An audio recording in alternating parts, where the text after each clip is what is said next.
Hey everyone, my name is Marco Antonio, and thank you for joining me on Marco Antonio Strategizes. I'm a first-hand restaurant owner and operator and marketing strategist. And today, what I wanted to talk to you guys about a little bit is catering. A lot of people, a lot of restaurants and business owners are extremely guilty of this, especially the small ones, mom and pop shops. They don't realize how much money catering really brings in. So, before we get going, I would like to ask everybody kindly if you can like and subscribe to my channel and drop a comment below. It lets YouTube know that you like my videos and it will start pushing it to other people who like these videos and enjoy them and possibly help them. I would greatly even appreciate it if you took a step further and shared this video again to someone else that could need it, another restaurant owner and or operator or business owner. As well, I do have a free IV community group. The description is down below in the link is down below in the description, and I do live Q&As. If you need help with auditing your website and its performance and how it can improve, I'm happy to do that complimentary and free of service. I do that all in my community group and try to bring value to all of my business owners and operators that I work with. So let's just dive in. As a Mexican restaurant that I own, business owner and operator and marketing strategist, I strongly feel like we are all leaving money on the table by not addressing catering. But in like right now, I'm working with another restaurant, and we have not really been able to implement their catering, or or I don't feel responsible. I don't feel fully confident that I'm doing them the correct justice and service by executing their catering at this moment until we cost out their menu. Because we don't want to do the work and say this is how much I can sell my product for and these are the margins that I can make if we don't know what the cost of that menu item is. But I'm really big on keeping the parameters of my catering within the confines of the packaging that we provide. And I'll go ahead and give an example on what I mean by staying within the confines of our packaging. I'm going to share with you my screen momentarily. And there we go. So this is this is Webstront, a half size foil table pan. So this is a half pan and it's a foil pan.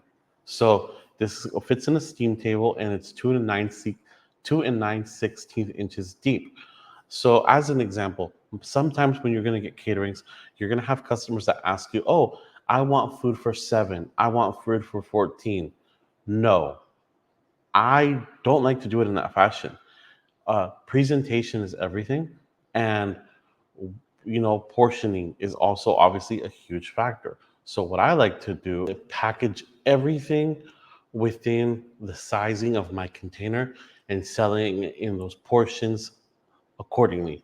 So after doing my measurements and after costing out my food and portion sizing my food on what I know how much food for how many guests will fit in that container so I can scale it and price accordingly, I've come to the result that that half pan right there fits enough rice and beans for 10 to 12 guests.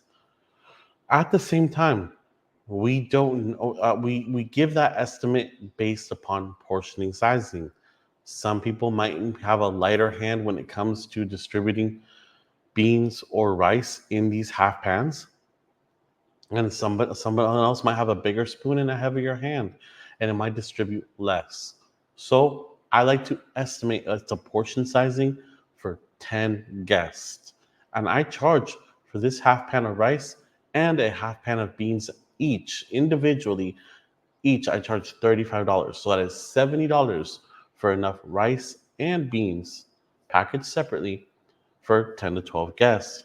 So that's how I like to package it. And so if a guest is going to want rice and beans for 16 guests and they just want me to fill up the pan halfway, that is not something I accommodate. I make them buy the next pan full, because at the end of the day, in my personal opinion, It's your reputation that's online, my reputation that's online as business owners and operators.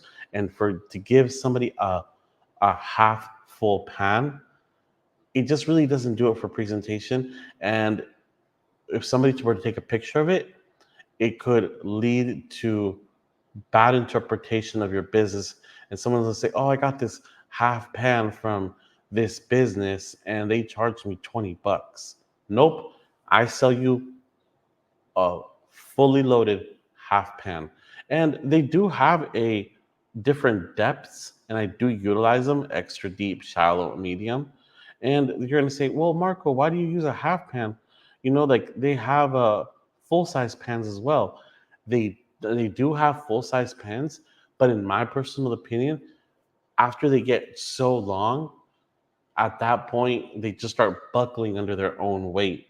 So I normally like to steer away from those. And then the second runner up, when I'm doing my caterings, I also have an 80-ounce bowl container. Let's see if it pops up. Here's this bad boy. I love this one. So after doing my portioning and sizing, this guy right here, it's the PET square catering container, 80 ounces. I use this for guacamole, sour cream, pico de gallo. And I say this is in portioning size enough for 12 and a half guests. We don't sell 12 and a half guests, so we just call it 12. After that, we scale up and we'll do the 160 ounce. And I'll tell people this is enough sour cream, guacamole, or pico de gallo for 25 guests. And after that, we have the big boy at 320 ounces,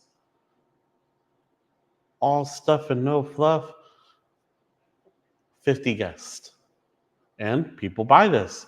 So again, this is the way that I like to do my packaging, and I like to fill it up all the way. I don't like to fill up my containers halfway and give anybody the opportunity to speak bad on my reputation and say, oh, they gave us a half full container, look what they provided us.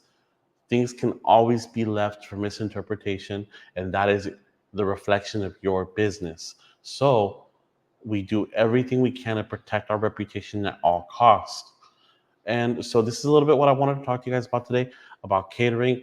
But before we get into these sizes, like if you're running, like also this is a great bowl to utilize for chips. I'm running a Mexican restaurant, so I would use this as a serving bowl for chips and salsa, or just chips. I use different, ladles and serving bowls for salsa.